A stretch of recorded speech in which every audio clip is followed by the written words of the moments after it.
To disassemble a Minitor V Pager, the first thing you'll need to do is remove the 4 screws that are in the back of the pager. Once the 4 screws have been removed, you can remove the back housing. The easiest way to remove the back housing is to crack one side open. You could use some type of a blunt instrument such as a screwdriver or something that's not going to mar the surface too badly. You just want to gently pry this open. You don't need to jam it in there very far. You're just trying to crack this seal.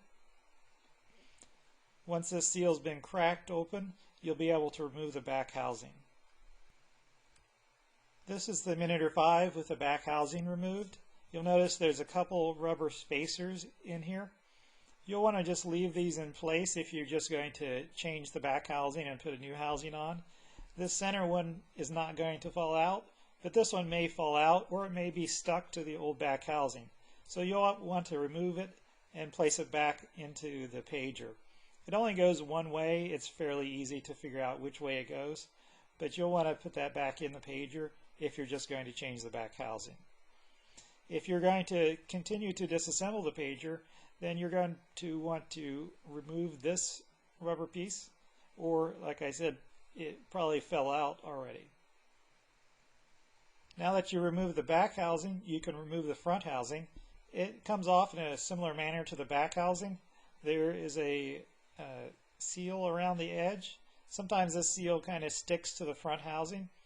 You need to be careful when you remove it that you don't accidentally remove the seal with the front housing. The seal itself is attached to the center housing. The seal is a fairly soft rubber gasket, and when you get in here you could probably just use your fingernails. If this is really tough to get off, you could get a large screwdriver and just gently pry this up. You just want to get it far enough where you can get your finger in underneath of here and pull the rest of the way out. Once you've removed the front and back housing, the pager should look like this. It'll be in 3 sections. You'll have a front housing with a rubber spacer, a center housing which has all the circuit boards attached, and the back housing. To replace the front housing or the speaker, the first thing you're going to need to do is remove this rubber spacer.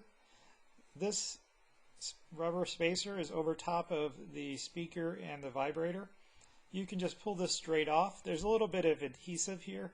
It's a little white spot on the front housing that holds it in place, but you can just pull it straight off the front housing.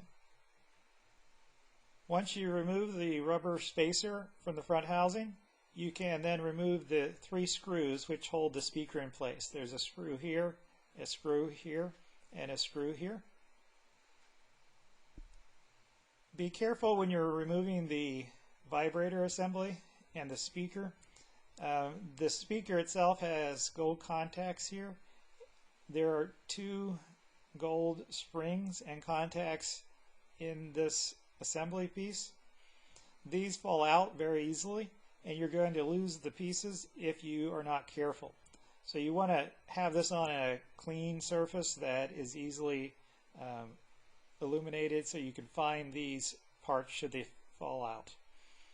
The housing itself may retain the speaker when you take this off, or the speaker may fall out with this assembly. Once you've removed the speaker from the front housing, you should have 2 pieces. You should have a speaker here and a vibrator assembly. This is shown from the bottom side of the assembly. The vibrator is located over here on the back. You'll notice the gold springs here and the gold contacts. And again, you need to be very careful not to lose these.